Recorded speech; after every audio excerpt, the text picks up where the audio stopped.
Good evening, and welcome to the Ethical Compass. Tonight, we venture into a territory where breathtaking scientific promise collides with our most profound moral questions. The ethics of human stem cell research. On one hand, we envision a future where conditions like Parkinson's disease, diabetes, and spinal cord injuries are not just managed, but potentially cured.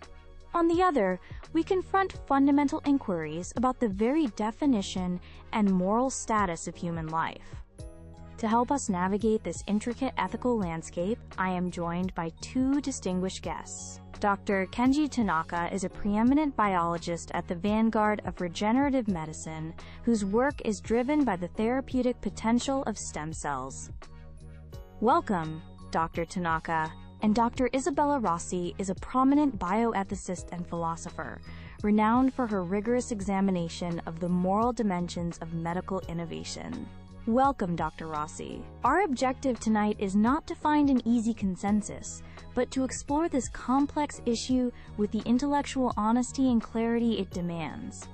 Dr. Tanaka, let's begin with you. Please, lay out your case for our viewers. Thank you, Dr. Reed. It's a privilege to be here. I want to start not with the science, but with the people at the heart of this debate, the millions suffering from debilitating degenerative diseases. Imagine a person in the prime of their life, progressively imprisoned by multiple sclerosis, or a child diagnosed with type 1 diabetes, facing a lifetime of injections and complications. This is not a hypothetical scenario. It is the daily, painful reality for countless individuals. It is for them that we pursue this research. Stem cells are, quite simply, the foundation of our bodies. They are the master cells, possessing a unique, almost magical ability called pluripotency, which means they can develop into any type of cell in the body: a neuron, a heart cell, a pancreatic cell. Now, it's crucial to delineate the sources. We have adult stem cells, which are indeed valuable, but are multipotent, not pluripotent, meaning their applications are significantly more limited. The most versatile and therefore most promising cells are embryonic stem cells, or ESCs. These are sourced from blastocysts, which are 5 to 6 day old cell structures.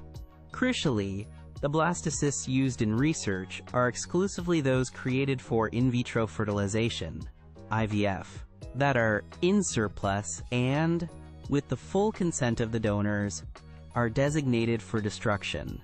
They have no possibility of being implanted and developing into a child.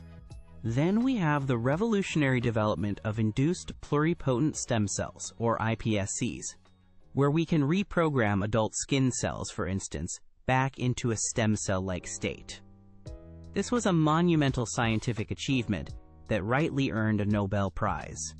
While iPSCs have mitigated some ethical concerns and are a powerful tool, they're not yet a perfect substitute for ESCs. We still need embryonic stem cells as a gold standard to understand the fundamental biology of pluripotency and disease. From a utilitarian standpoint, the moral calculus is clear. We have a choice between allowing these surplus blastocysts to be discarded with no benefit to humanity, or using them to pursue research that could alleviate incalculable suffering and save millions of lives. Therefore, I contend that with stringent regulatory oversight and unwavering ethical guidelines, it's not only ethically permissible, but our moral imperative to advance this field for the betterment of all humankind. Dr. Rossi, a powerful case from a utilitarian perspective. What is your opening position? Thank you. I want to begin by unequivocally acknowledging the compassionate motivations of scientists like Dr. Tanaka. The desire to heal the sick is a profound and noble goal that we all share. However, the history of ethics is replete with examples where noble ends were used to justify deeply unethical means. My concern lies not with the why, but with the how. The central, unavoidable question is this: when does a human life, deserving of moral status and protection, begin? I argue from a consistent biological and philosophical standpoint that at the moment of fertilization, a new, distinct, and whole human organism is created. This entity, the embryo, is not merely a potential life in the way an egg or a sperm cell is. It is a life with potential. It possesses a complete genetic blueprint and, given the proper environment, will develop through all subsequent stages of human life. Therefore, the deliberate destruction of this living human embryo, regardless of its microscopic size or stage of development, is the termination of a nascent human life. It is not the destruction of a mere quote-quote-quote cluster of cells. Now, let us address the argument regarding surplus IVF embryos. The claim is that since these embryos will be discarded anyway, we might as well use them for research. This is a classic case of what philosophers call instrumentalization. It means we are treating a human being, at its most vulnerable stage, as a mere tool, a resource to be harvested for the benefit of others. The fact of its impending destruction does not alter its intrinsic moral status, any more than it would for a prisoner on death row. A core tenet of deontological ethics is that certain actions are inherently right or wrong, irrespective of their consequences. The intentional destruction of an innocent human life is one such intrinsically wrong action. Furthermore, we must be wary of the slippery slope. If we, as a society, sanction the destruction of human life at its earliest stage because it is useful, where do we draw the line? Does this not devalue human life and risk opening the door to further exploitation of the vulnerable for utilitarian ends? We have ethically sound and powerful alternatives. Dr. Tanaka himself mentioned iPSCs. I advocate that we channel all our resources and efforts into these non-controversial avenues, such as iPSCs and adult stem cell research, which do not require the destruction of human life. Thank you, Dr. Rossi. You've both laid out your positions with remarkable clarity. Let's move into a direct discussion. Dr. Rossi, I'd like to start with you. Dr. Tanaka has highlighted the development of induced pluripotent stem cells, or iPSCs, which are created without involving embryos. Does this technological advancement not resolve your primary ethical concerns and offer a clear path forward? That is an excellent and crucial question. I want to be perfectly clear.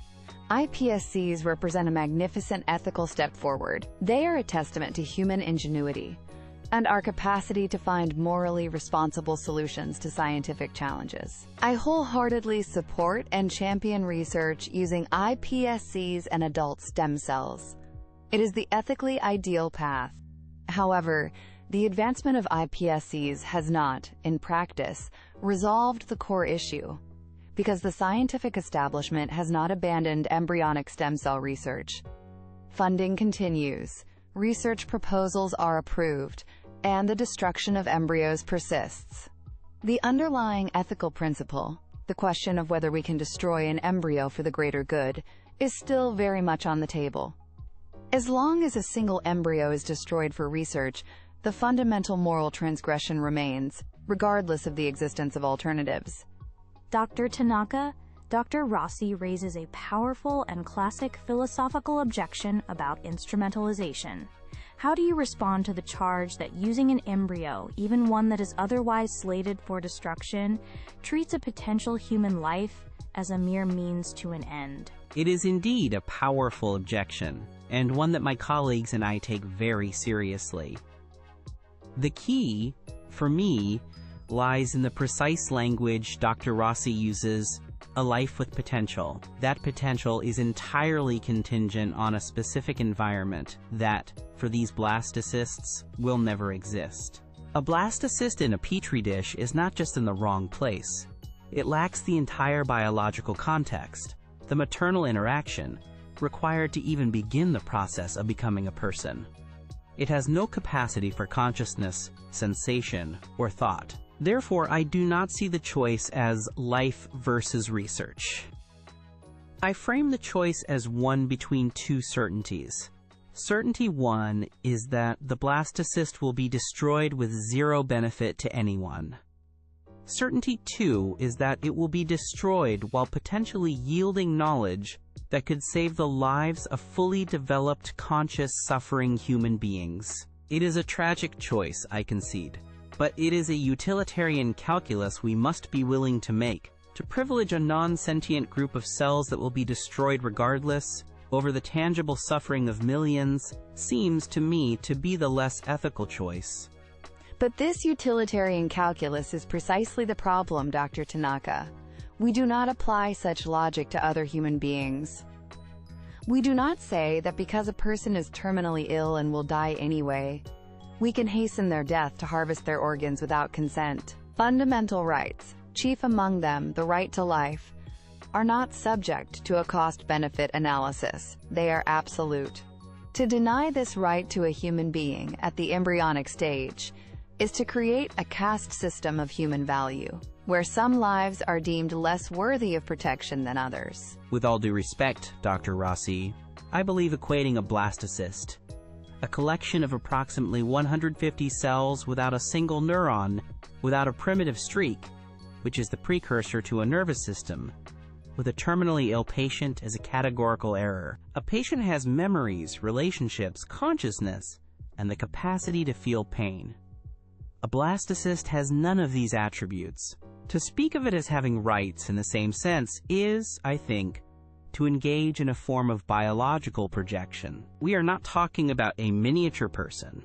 We are talking about biological potential in its most nascent, undifferentiated form. That potential is precious, but it cannot be held as morally equivalent to the actual, lived suffering of a person with Parkinson's disease. This brings us to a critical point in this debate: regulation. Is it possible to draw a line that satisfies both the need for scientific advancement and the profound ethical boundaries you've both described? The 14-day rule, for instance, prohibits the culture of human embryos beyond 14 days.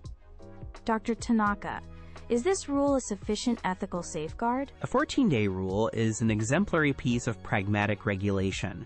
It was established precisely because 14 days marks the point before the development of the primitive streak, the very first sign of an emerging nervous system. It creates a clear, biologically informed boundary. It demonstrates that the scientific community is not operating in a moral vacuum. We are constantly engaging with these questions and establishing robust firewalls to prevent the kind of slippery slope Dr. Rossi fears.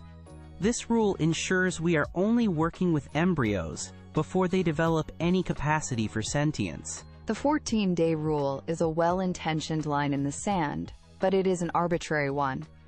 The nature of the being does not change at day 13 versus day 15.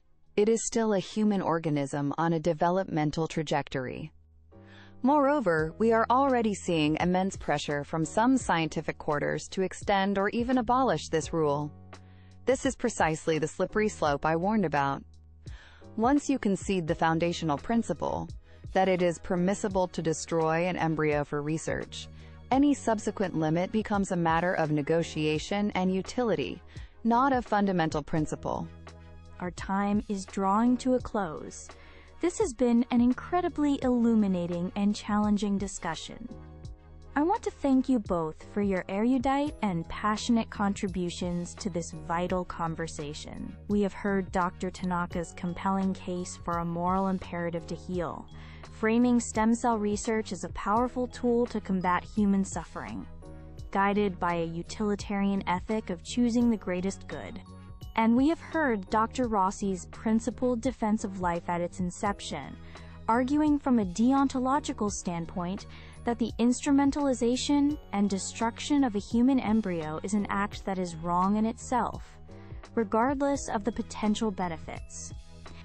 The continuing evolution of science, particularly the promise of iPSCs, may yet offer a bridge between these two deeply held positions.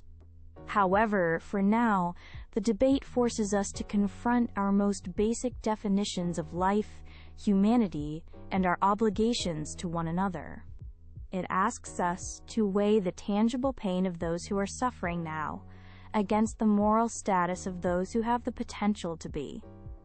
There are no easy answers. Thank you for joining us on the Ethical